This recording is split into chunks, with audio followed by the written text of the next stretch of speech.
మధ్యలో చూస్తున్నామండి. ఎక్కువగా ఒంటరితనంగా ఉండడానికి వాళ్ళు భయపడుతూ ఉంటారు. నలుగురిలో ఉంటేనే ప్రశాంతంగా ఉంటారు. ఒంటరిగా పడుకుంటే అదంతా ఏమైపోతుందో అనే భయం ఉంటుంది. ఒంటరిగా భయపడుతున్నారు కాబట్టి చాలా మందికి ఈ మధ్యలో డే టు డే లైఫ్‌లో స్ట్రెస్ అనేది బాగా ఎక్కువగా అవుతుంది. ఈ స్ట్రెస్ వల్ల ఏమవుతుందంటే చాలా మందికి డిప్రెషన్ కానీ, ఫోబియా కానీ అలాంటి లక్షణాలు ఉండడం చాలా కామన్‌గా అవుతుంది. లైఫ్‌లో జరిగిన కొన్ని విషయాలు, కొన్ని ట్రామాటిక్ విషయాలు కానీ, కొన్ని ఇబ్బందికర విషయాలు కానీ మాటి మాటికి గుర్తు వచ్చుకుంటూ, మాటి మాటికి మనకి దాన్ని ఏమంటారంటే అదే విషయాలు ఫ్లాష్ బ్యాక్స్ లాగా ప్రతీదీ గుర్తుకొచ్చుకుంటూ వాళ్ళు ఒక ప్రశాంతంగా జీవితాన్ని గడపలేకపోతున్నారు. లోపల ఒక రకమైన ఆదుర్త, లోపల ఒక రకమైన భయంతో ఉండడం వల్ల వాళ్ళ డే టు డే జీవితంలో ఎవరో ఒకరు తోడు కావాలి. ఒంటరిగా ఉంటే ఏమైపోతారు? రాత్రులు ఒంటరిగా పడుకుంటే ఏదైనా ఆరోగ్య సమస్య వచ్చి సడన్‌గా ఏదైనా అయితే కాపాడే వాళ్ళు ఎవరు ఉండరు. చూసేవాళ్ళు ఎవరు ఉండరనే ఒక రకమైన భయంతోటి చాలామంది ఉంటున్నారు. సో, ఇలాంటి లక్షణాలు ఉన్నప్పుడు ఆ పేషెంట్‌తో పాటు ఒక డాక్టర్ దగ్గరికి తీసుకెళ్ళి ఎందుకు అలా ఫీల్ అవుతున్నారనే విషయం డీటెయిల్‌గా గనుక మనం పేషెంట్‌తో మాట్లాడితే అది భయం వలనా, లేకపోతే బాధ వలనా, లోపట ఏదైనా యాంగ్జైటీ వలనా, లేకపోతే ఏదైనా లైఫ్‌లో జరుగుతున్న ఇబ్బంది వలన, లేకపోతే ఏదైనా లైఫ్‌లో ఏదైనా కోల్పోయారా, లేకపోతే ఎవరన్నా ఆమెను ఇబ్బంది పెడుతున్నారా, లేకపోతే ఒక అబ్బాయిని ఎవరి వలనైనా ఇబ్బంది పడుతున్నారా, ఎవరైనా భయపెడుతున్నారా అనే విషయాలన్నీ డీటెయిల్‌గా తెలుసుకొని, ఒకవేళ గనక అది ఫోబియా అయితే ఆ ఫోబియాకి సరిపడా మానసిక కౌన్సిలింగ్ అని ఉంటుంది. సైకియాట్రిక్ కౌన్సిలింగ్ ఉంటుంది. ఆ కౌన్సిలింగ్ ఇప్పిస్తాము. లేకపోతే కొన్నిసార్లు ట్రీట్మెంట్ కూడా అవసరం పడుతుంది. ఆ ట్రీట్మెంట్ ఒక 2-3 మంత్స్ వాడితే ఆ ఫోబియా నుంచి దూరం అవుతారు.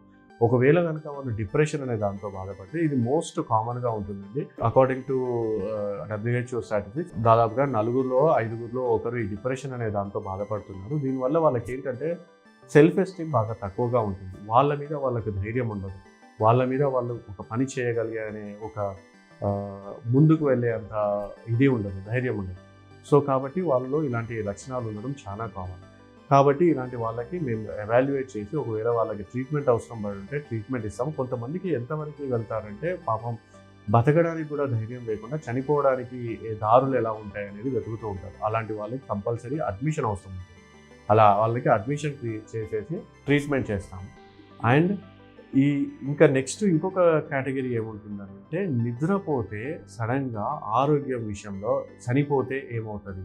సడన్గా ఏదన్నా మొస తీసుకోవడంలో కష్టమైతే ఎలా ఉంటుంది? సడన్గా ఎవరన్నా ఇంటికి వచ్చేసి ఏమైనా చేస్తే ఎలా ఉంటుంది? లేదంటే సడన్గా ఏదన్నా దాన్ని ఏమంటారంటే బ్రెయిన్‌లో స్ట్రోక్ కానీ, బ్రెయిన్‌లో రక్తం గడ్డకట్ట కానీ ఏదో ఒకటి ఇలా వాళ్ళకి వాళ్ళు ఊహించుకొని ఇలా అయితే నన్ను కాపాడే వాళ్ళు ఎవరు ఉండరు. నేను ఎవరిని దగ్గర నుంచి సహాయం తీసుకోవాలి? అలా అనే ఒక రకమైన ఫోబియాలు కూడా ఉండే ఛాన్స్ ఉంది.